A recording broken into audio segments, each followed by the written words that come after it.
A história é muito mais do que eventos que aconteceram simplesmente ao acaso. Sabe, quando analisamos a história, tenho certeza de que veremos momentos em que as orações mudaram todo o curso da história. Lembro-me da Segunda Guerra Mundial, quando os aviões de Adolf Hitler bombardeavam Londres. E frequentemente naquelas noites, quando a costa do litoral de Londres ficava escura porque se acendessem as luzes das casas e na cidade seria possível identificar onde estavam certas instalações e os alemães poderiam bombardeá-las. Mas, durante aquele período, na escuridão daquelas noites inglesas, havia milhares de cristãos orando para que o nazismo e o fascismo fossem contidos e para que a liberdade religiosa pudesse ser preservada na Europa e, mais recentemente, em 1989, durante a queda do Muro de Berlim. Não havia razão lógica para o Muro de Berlim cair. Porém, no mínimo durante 4 ou 5 anos, na Alemanha Oriental, centenas de cristãos oraram. Eles oraram por liberdade. Sabe, a oração faz uma diferença enorme. Faz diferença no mundo político e também faz diferença na igreja, na vida espiritual. Toda grande renovação na história aconteceu em grande parte por causa das orações. Se você analisar, por exemplo, a igreja cristã primitiva e voltar ao livro de Atos, qual foi o papel da oração no derramamento do Espírito Santo no dia dos Atos? Qual foi o papel da oração em todo o livro de Atos para renovar os ministérios? Quando você olha, por exemplo, o capítulo 1 do livro dos Atos, a Bíblia diz no capítulo 1, versículo 14, todos estes perseveraram unanimemente em orações e súplicas. Os discípulos se ajoelharam e eles oraram. Eles pediram a Deus. Se você olhar o livro de Atos, do capítulo 3 em diante, Pedro diz no versículo 6, não tenho prata nem ouro, mas o que tenho isto lhe dou em nome de Jesus Cristo. Levante e ande. Enquanto os discípulos oravam, Deus deu poderes sobrenaturais a eles. Você encontra em Atos 2 que o crescimento vital da igreja aconteceu por causa das orações. Você chega ao capítulo 4, versículo 31. Depois de orarem, tremeu o lugar em que estavam reunidos. Todos ficaram cheios do Espírito Santo e anunciavam corajosamente a palavra de Deus. Veja que quando oraram, foram cheios do Espírito Santo e Deus se moveu poderosamente. No capítulo 12, você lembra da maravilhosa história em que Pedro estava preso e toda a igreja orava. A Bíblia diz no capítulo 12, versículo 5, Pedro ficou detido na prisão, mas a igreja orava intensamente a Deus por ele. Em todo o livro de Atos, a igreja está orando. E quando a igreja ora, Deus age com poder. Deus age milagrosamente. Deus faz uma coisa incrivelmente significativa. A oração está no coração de todo reavivamento. Vemos isso no livro de Atos. Ao longo dos séculos, quando a oração se tornou ritualística e formal, quando a oração se tornou meramente algo para conquistar mérito na Idade Média, o fogo do reavivamento da igreja perdeu força, as chamas da verdadeira cristandade quase se apagaram. Mas quando voltamos para a Reforma e vemos pessoas como Martinho Lutero e também João Hus e Jerônimo da época de antes da Reforma, vemos que esses reformadores durante a pré-reforma eram grandes homens de oração. E claro, os primeiros crentes adventistas também se reuniam frequentemente e às vezes saíam para orar durante a noite. Como sua vida de oração pode ser mais eficiente? Como sua vida de oração pode ser mais significativa? Deixe-me fazer 3 sugestões práticas. Sua mente já se desviou durante as orações? Acho que essa pergunta poderá ser respondida na próxima vez em que orar. Aqui vão algumas sugestões práticas para tornar sua vida de oração bem mais significativa. Primeira, faça uso da Bíblia como assunto para a oração. Deixe-me dar um exemplo. Frequentemente eu oro através dos Salmos. Quando você abre a palavra de Deus, está de joelhos orando. Comece a ler a Bíblia de joelhos. Um problema das orações é o seguinte: muitas pessoas dizem que a oração é uma conversa com Deus. Ela é. Mas, meu amigo, Se eu estivesse falando com você, mas não pudesse vê-lo e você nunca respondesse para mim, talvez eu ficasse entediado com a conversa. E esse é um problema com as orações. Nós não vemos Deus e às vezes não o ouvimos responder e nossa mente se desvia. Usar a Bíblia como assunto da oração faz toda a diferença. Então aqui está o exemplo, aqui está a forma como eu costumo fazer. Deixe-me dar este testemunho da minha própria vida, de como uso a Bíblia como assunto para oração. Vamos ao Salmo 1. Eu estou de joelhos, lendo e orando. Como é feliz aquele que não segue o conselho dos ímpios, não imita a conduta dos pecadores, nem se assenta na roda dos zombadores, mas sua satisfação está na lei do Senhor. Enquanto leio essa passagem, eu digo, Jesus, isso é o que eu quero em minha vida. Eu quero ser o homem que não ouve o conselho de nenhum ímpio. Quero ser a pessoa que se satisfaz em tua lei. Senhor, quero meditar em tua lei. Senhor, quero ser como a árvore plantada junto a ribeiros de águas. Quero dar frutos em abundância para teu reino. Quero me encher de alegria. Então, enquanto leio a Bíblia, em particular os Salmos, o Salmo se torna o assunto da oração. Então, de joelhos, leia alguns versos. Enquanto lê, deixe o Espírito gravar na sua mente. E enquanto o Espírito grava em sua mente, você vai repetindo para Deus as mesmas palavras que Deus está colocando em sua mente. Deixe-me dar outro exemplo do Salmo 32. Estou dando 3 formas para tornar sua vida de oração mais significativa. Salmo 32. Como é feliz aquele que tem suas transgressões perdoadas. Ó Jesus, ajude minha transgressão e meu pecado a serem perdoados. Nunca permita que a culpa se acumule em minha vida. Então estou lendo a Bíblia. Versículo 3. Quando guardei silêncio, o meu corpo definhava de tanto gemer. Pois dia e noite a tua mão pesava sobre mim e esse sou eu. Às vezes não quero confessar meus pecados, às vezes sou muito arrogante, às vezes sou muito orgulhoso, mas, Senhor, não quero ficar em silêncio. Quero confessar meus pecados a Ti. Minha vitalidade foi transformada em calor desértico. Senhor, me falta energia e força porque a condenação e a culpa do pecado estão esmagando a minha vida. Senhor, não quero isso. Senhor, eu quero uma experiência vital, nova e significativa contigo. Versículo 7. Tu és meu abrigo, me preservarás das angústias, me cercarás de canções de livramento. Senhor, seja meu abrigo. Senhor, me preserve das angústias. Senhor, me cerque de canções de livramento. Jesus, essas são tuas palavras para mim. Eu o instruirei e ensinarei no caminho que você deve seguir, o aconselharei e cuidarei de você. Jesus, me instrua e me dê sua palavra. Meu amigo, torne a Bíblia o assunto de suas orações. Se você fizer isso, vai encontrar uma nova vitalidade, um novo frescor em sua vida de oração. A segunda coisa que eu achei muito útil, tire do seu bolso uma caneta ou um lápis. Pegue um pedaço de papel e escreva nesse pedaço de papel algo muito simples. É só pegar um papel e escrever. Então, escreva coisas bem específicas pelas quais quer orar. E eu uso um modelo que se chama modelo ACTS, A-C-T-S. Tenho certeza que em português também vai funcionar.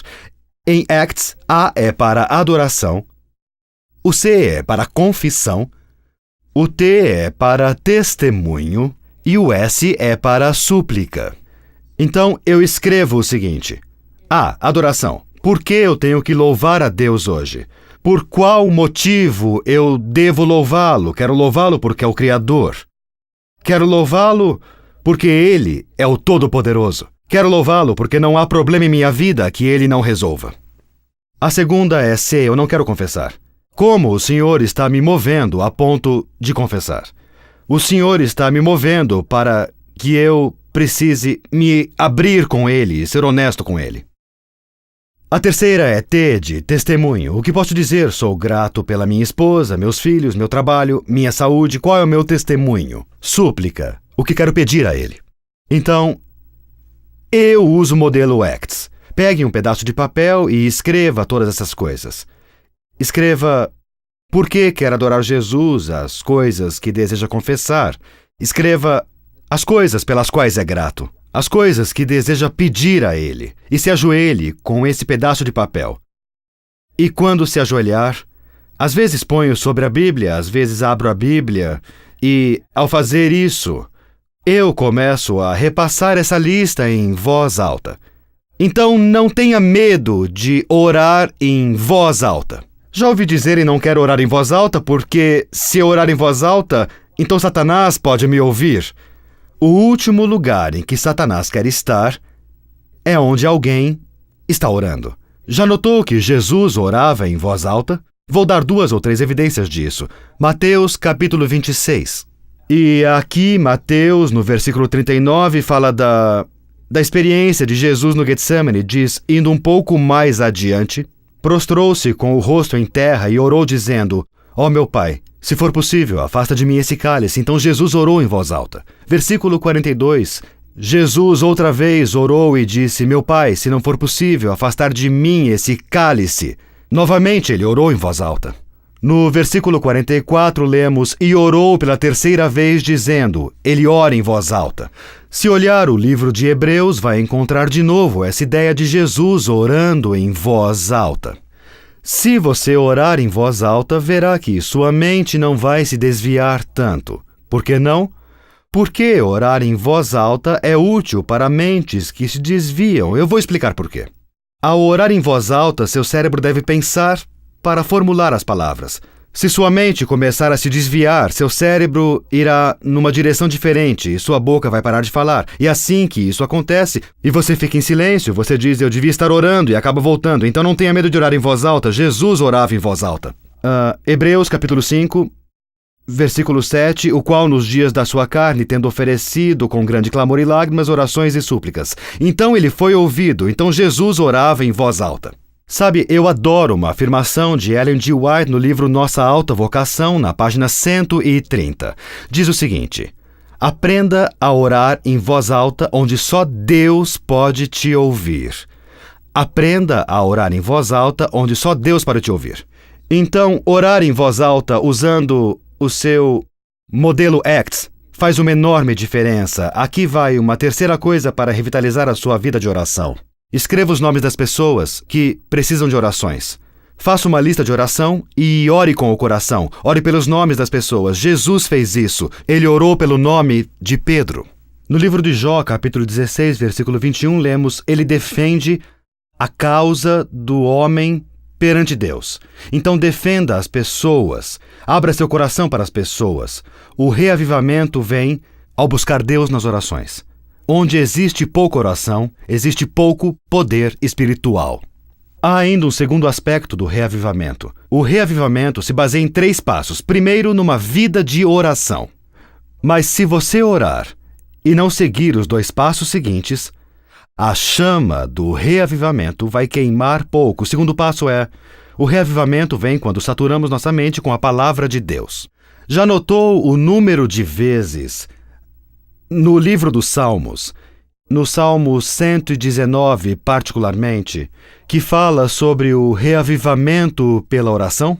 Deixe-me dar alguns exemplos bem específicos. Salmo 119, versículo 25. Agora estou prostrado no pó. Preserva a minha vida conforme a tua promessa. Notem, preserva a minha vida conforme a tua promessa. Notem também no Salmo 119, versículos 49 e 50. Lembra-te da tua palavra ao teu servo, pela qual me deste esperança. Este é o meu consolo no meu sofrimento. A tua promessa, dá-me vida. Versículo 81. Estou quase desfalecido, aguardando a tua salvação, mas na tua palavra coloquei a minha esperança. Nós vemos com frequência que a Bíblia fornece a base para a nossa vida espiritual. Quando lemos a palavra de Deus, a vida se transforma. Há pouco tempo, um cristão adventista muito comprometido me ligou. E ele me perguntou, Pastor Mark, pode me dar conselhos para eu estudar a Bíblia de forma mais eficiente? Ele disse, quero ter uma vida mais significativa estudando a Bíblia. Quero ter uma experiência mais vital com Deus ao estudar a Bíblia. Como você estuda a Bíblia? Diga o que existe na Bíblia que a torna tão especial para você. Sabe, é bem possível perder a empolgação para estudar a Bíblia. Então, como estudar a Bíblia de forma mais significativa? Tem uma coisa que eu sigo. Na verdade, Tem 3 passos que eu sigo quando estudo a Bíblia. Vamos supor que eu estou estudando o Evangelho. Vamos supor que eu estou estudando a história de Jesus e o barco, e ele está cruzando o mar da Galileia de barco. Quando abro as Escrituras para ler, claro, em Marcos capítulo 4, quando eu abro para ler, a primeira coisa que começo a fazer é visualizar o que estou lendo. Eu começo a ler, estou lendo sobre Jesus, adormecido, dentro do barco e visualizando Jesus lá. Ele teve um dia difícil e está dormindo. Depois, visualizo a tempestade que chega e conforme leio sobre a tempestade, eu tento visualizá-la e o que está acontecendo. E eu imagino as ondas furiosas do mar da Galileia, o céu fechado, o som dos trovões, a luz dos raios, as ondas atingindo o barco se enchendo de água. Eu imagino a aparência dos discípulos, com seus cabelos molhados, suas roupas molhadas e, enquanto vejo tudo isso na minha mente, tento retratar a história para torná-la real. Então me pergunto, como os discípulos se sentiam? Eles eram experientes no mar, já tinham enfrentado tempestades. Como eles se sentiam? E que emoções vivenciaram? Eles estavam apavorados e clamaram: "Ó Jesus! Jesus, nos ajude! Vamos morrer, não se importa!" Então eu digo, como me sentiria se eu estivesse lá? E que lições posso tirar para a minha vida hoje? Navegando num barquinho pelo mar, isso pode causar temor. Isso pode causar frustração. E traz motivos para pensar que, quando meu barco se enche de água, são os problemas da vida que posso encontrar. E às vezes eu penso: Jesus, você não se importa que vou morrer, não se importa com minhas finanças, minha saúde, minha família? Não se importa com o que está acontecendo? E me identifico com aqueles discípulos. Então visualizo Jesus se levantar, erguer a mão e dizer: aquiete-se, acalme-se.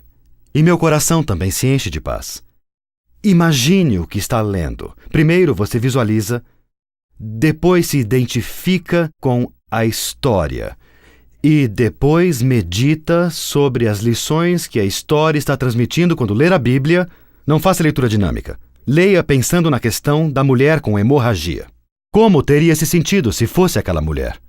Se tivesse hemorragia, semana após semana, ano após ano. Se fosse a todos os médicos e não conseguisse ajuda. Se você tivesse gastado todo o dinheiro que tinha, como você teria se sentido naquele momento? Que tipos de pensamentos você teria na sua vida? Imagine a mulher. Imagine-a como intocável. Imagine-a isolada da sociedade. Sinta o odor do corpo dela. Ela não tomou banho e não se banhou e está cheia de sangue grudado no corpo. Sinta o odor daquele corpo suado. Veja as roupas sujas que ela está usando e veja o cabelo sujo. Veja a agonia crescer, veja a falta de esperança, o desespero. Imagine a mulher. Imagine que você é a mulher. Seu marido não te abraça. Seus filhos não se sentam em seu colo. Se tivesse um fluxo menstrual como aquele seguidamente, seria considerada impura. Pense nos médicos charlatões que ela visitou. Pense na tortura, na agonia que ela passou. E pense na alegria que ela teve quando tocou as roupas de Jesus e foi curada instantaneamente. Depois se imagine como um miserável pecador cheio de feridas apodrecendo, cheio de raiva e cheio de amargura. E imagine Jesus tocando você. Imagine Jesus lhe dando perdão, graça, misericórdia e poder em sua vida. Como você lê a Bíblia?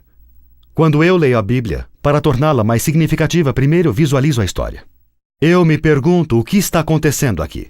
Segundo, eu pergunto como as pessoas da história se sentem. Em terceiro, eu pergunto que significado isso tem para mim hoje. Depois, pela fé, aplico a história. Sabia que você pode ler a Bíblia? Você pode ler a Bíblia e não obter um benefício para a sua vida. Isso é o que a Bíblia diz, na verdade. Olhe Hebreus capítulo 4, versículo 2. Vamos lá, capítulo 4, versículo 2. A Bíblia nos diz que você pode ler o Evangelho e pode não beneficiar sua vida. Hebreus capítulo 4, versículo 2.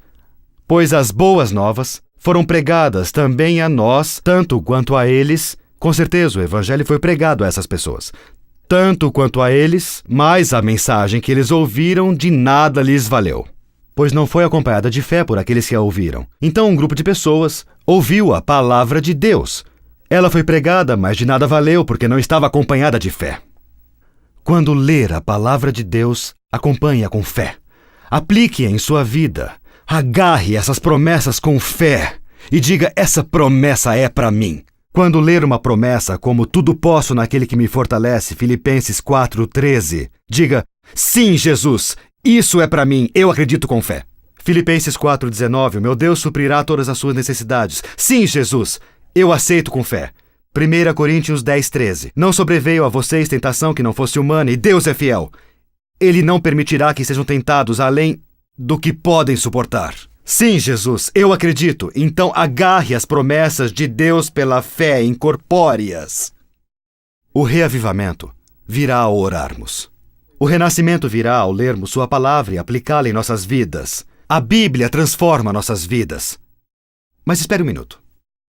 Lembro-me de um grupo de pessoas na Bíblia que leu a Bíblia, que encheu suas mentes com a palavra de Deus, que memorizou com grande paixão porções da Bíblia e que se dedicou, mas crucificou Jesus. Sabem me dizer quem eram essas pessoas? Quem eram? Claro, os fariseus, os escribas. Eles oravam, eles estudavam a Bíblia, mas crucificaram Jesus. Por quê? Porque a fé deles nunca os levou a agir. Porque a fé deles, se é que podemos chamar de fé, não os guiou. Todas as orações e estudos bíblicos nunca os levaram a servir ativamente. Vou abrir meu coração. Se apenas orar e estudar a Bíblia, mas não se tornar ativamente envolvido em servir os outros, se o testemunho não caracterizar sua experiência cristã, você terá uma vida espiritual murcha, não importa o quanto estude a Bíblia e ore. Porque só o estudo bíblico e as orações, sem foco no testemunho, são como comer sem se exercitar. Você pode se sentar num banquete de comida vegetariana e pode comer feijão e arroz, pode comer salada, milho e ervilhas. Pode se empanturrar todo dia, 3 vezes ao dia e engordar e morrer com o espírito vazio. Você pode ir à igreja todo fim de semana, ouvir a palavra de Deus e dizer Deus seja louvado e diariamente comer e comer, mas se não fizer exercícios espirituais, se não testemunhar por Jesus, você vai se encontrar com uma vida espiritual que vai morrer. Lembra que Jesus disse em Atos 20:32, é mais abençoado. Fazer o quê? Vamos olhar a passagem da Bíblia, vamos lá. Atos 20, procure versículo 32. Essa é uma passagem vital para a vida espiritual. Atos capítulo 20 e procure, na verdade, é versículo 35. Tenho-vos mostrado em tudo que, trabalhando assim, é necessário auxiliar os enfermos e recordar as palavras do Senhor Jesus que disse, mais bem-aventurada coisa é dar do que receber. Quem é mais bem abençoado? Quem dá o estudo bíblico ou quem recebe? Quem é mais abençoado? Quem leciona ou quem aprende? Quem é mais abençoado? Quem organiza o grupo ou quem comparece ao encontro? Posso garantir que se você sair e testemunhar por Jesus, isso fará diferença em sua vida espiritual. Quando você se envolve ativamente em servir os outros, isso causa uma diferença dramática em sua vida espiritual. Quer crescer espiritualmente? Envolva-se no serviço. Quer crescer espiritualmente? Envolva-se no testemunho. Adoro a forma como Ellen White coloca. Em O Desejado por Todas as Nações. Ela diz, para desenvolver um caráter como o de Cristo, devemos trabalhar como ele trabalhou. E em Atos dos Apóstolos, página 105, ela aborda os discípulos e fala em como a igreja se congregou num lugar de Jerusalém. E diz em Atos, página 105, se esqueceram, pois a igreja se esqueceu, que a força para resistir ao mal funciona melhor com o serviço agressivo. Como você ganha força resistindo ao mal? Com orações e estudo bíblico, talvez, mas funciona melhor com o serviço agressivo. Quanto mais me envolvo em testemunhar para os outros, quanto mais compartilho minha fé com os outros, cada vez mais a minha própria fé vai crescer. Já vi isso acontecer muitas vezes, há muitos e muitos anos. Eu estava ensinando um grupo de jovens a testemunhar por Jesus e estávamos na Nova Inglaterra, que fica no norte dos Estados Unidos, na região Nordeste. E era um dia de atividades físicas. E naquela parte do país neva muito. Eu sei que em muitos lugares da América do Sul não neva tanto assim, mas em alguns lugares até neva. Então, nessa área estava nevando muito, tinha nevado muito, então eu pensei, vou sair com a turma para realizar atividades lá fora. E meus filhos eram muito pequenos na época, então fomos de trenó, descemos uma grande montanha de trenó. Foi ótimo, minha filha Debbie tinha 4 ou 5 anos na época e disse a um dos obreiros bíblicos, um jovem de 20 e poucos anos, posso descer nas suas costas? Ele disse, claro, sobe aí. Então eles subiram no trenó e desceram com toda velocidade até que pegaram uma rampa grande, decolaram e quando pousaram ela bateu atrás da cabeça dele e ele quebrou um dente. Fomos a um dentista adventista da nossa comunidade e eu disse para ele que ele havia quebrado o dente e era melhor ir ao dentista. Quando estava sentado na cadeira, o dentista perguntou, jovem, o que você faz? E ele respondeu, trabalho com o pastor Finley, pastor Mark Finley, eu dou estudos bíblicos e eu realmente adoro. E o dentista disse, eu gostaria de fazer isso um dia, mas acho que não sei como. E meu jovem amigo disse a esse dentista profissional, você frequentou uma escola adventista? Sim, respondeu o dentista, eu frequentei uma escola adventista. Frequentou um colégio adventista? Sim. Frequentou uma faculdade de medicina? Sim. E depois de tantas escolas adventistas, não sabe dar um estudo bíblico? Sabe de uma coisa? Eu nem sequer me formei no colégio e dou estudos bíblicos. Doutor, venha comigo. O doutor não pôde resistir ao convite. Então, na terça-noite, o jovem se dirigiu à bela residência do doutor adventista e ele chegou lá dirigindo o seu carro bem velho e surrado. O médico olhou aquilo, entrou e foi com ele para o estudo bíblico. E naquela noite ele estudou com 2 mulheres. Naquela noite ele deu 2 estudos bíblicos em 2 casas diferentes. E após esses estudos, felizmente, pela graça de Deus e pela providência de Deus, isso nem sempre acontece, as 2 mulheres se decidiram pelo batismo.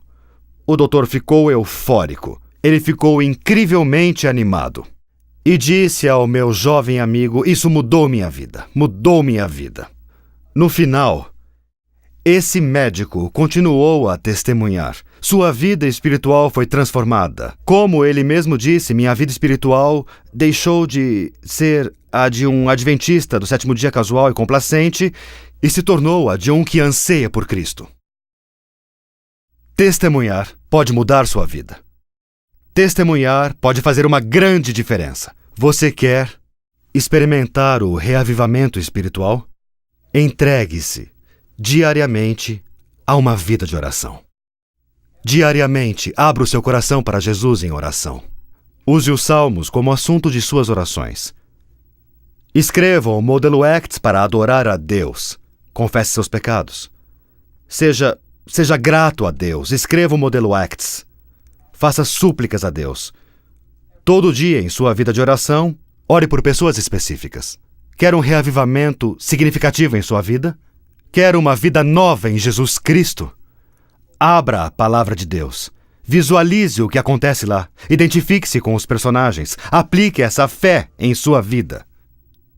Isso é o que vai ler. Quer uma nova vida espiritual pessoal? Seu coração anseia e deseja por essa vida espiritual?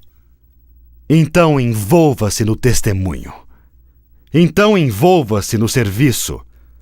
Deus lhe deu dons para servir. Você pergunta que dons são esses? Quando o Espírito chama para fazer alguma coisa, faça por Jesus. Deus nunca pede para fazer algo que não nos tenha dado poder para fazer. Deus vai fortalecê-lo. Deus vai lhe dar o poder para testemunhar por ele. Ele tem lhe dado dons. Haja com fé. Posso orar por você agora? E pedir a Deus para agir com poder em sua vida, para lhe dar uma vida de oração, para lhe dar uma vida de estudos bíblicos vitais. E colocar em seu coração o desejo de testemunhar. Ó Jesus, agradeço por seu amor e sua graça. Obrigado por querer se comunicar conosco através da oração. Obrigado por falar conosco através de sua palavra. E obrigado porque, testemunhando para outros, vamos crescer em Jesus. Nos envie para testemunhar por você. Em nome de Cristo. Amém.